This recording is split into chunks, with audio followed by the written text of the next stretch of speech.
last week po, Wednesday, in-invite ko po siya dito. Tapos po, binigyan ko po siya ng 1 bottle. And then nag-start po siyang uminom, Webes na. Sa umaga. And then po, after a week, nung makita ko po si Kuya Alex, yung kulay niya, diba? Ibang kulay niya eh, para siyang nag-off-button yung balat niya. Ngayon po nagulat po ako sa kanya eh, kasi iba na yung kulay niya. And then po yung, nung chinek po siya, weekly po kasi ang check-up nila, dito po sa Mandiba, yung sa mga diabetic na nalakas nila. Yung meron po silang grupo ng for diabetic. Bali po, chinek po yung sugar niya or upama daw po.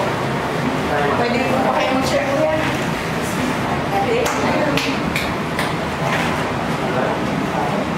Tingnan niyo po si Kuya Alex. Bali po nung inanong po siya, iba po yung ano niya eh, yung kulay niya. Hindi po ganyan yung kulay niya. Hindi naman ganda-ganda na, pero 1 bottle ko lang po may inom niya. Nagdadalawa na po. Yung unang inom kasi, bali 2 days pa lang inom.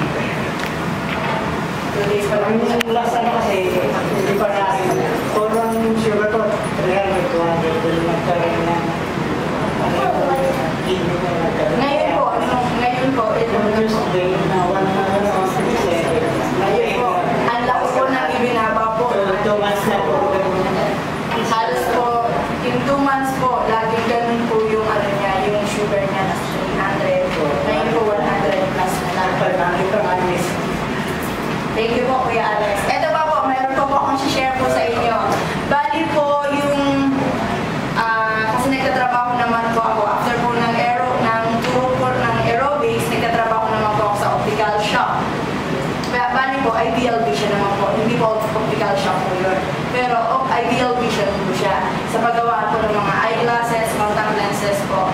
Bali po, ang isa po sa isang manager po ng branch po namin sa SMCP EDSA, ang sakit naman niya po, high blood, masyado siyang high blood. Ngayon po, nagkwento po siya na ang dugo daw po niya is masyadong mataas. So, ang sabi daw po ng doktor sa kanya, ipigil na lang daw po ang pag-inom ng gamot. At dahil suko na daw po siya.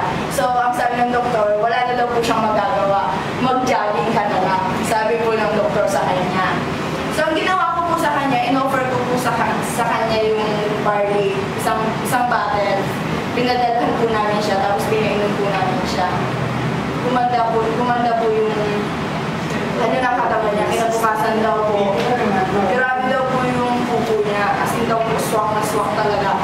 Talagang na ano yung pagpupo niya. And then po, yung kapatid naman niya po is stroke patient po. Naka-NGT po siya. Nasa gastric tube na sa ilong po yung tubo. Binapadaan po sa ilong, tapos ako nag-release sa esophageal. And then po, in-offer ko din po in 4 bottles po. Sabi po ng manager po ng branch po namin, in 4 bottles po, naka-recover po yung stroke patient.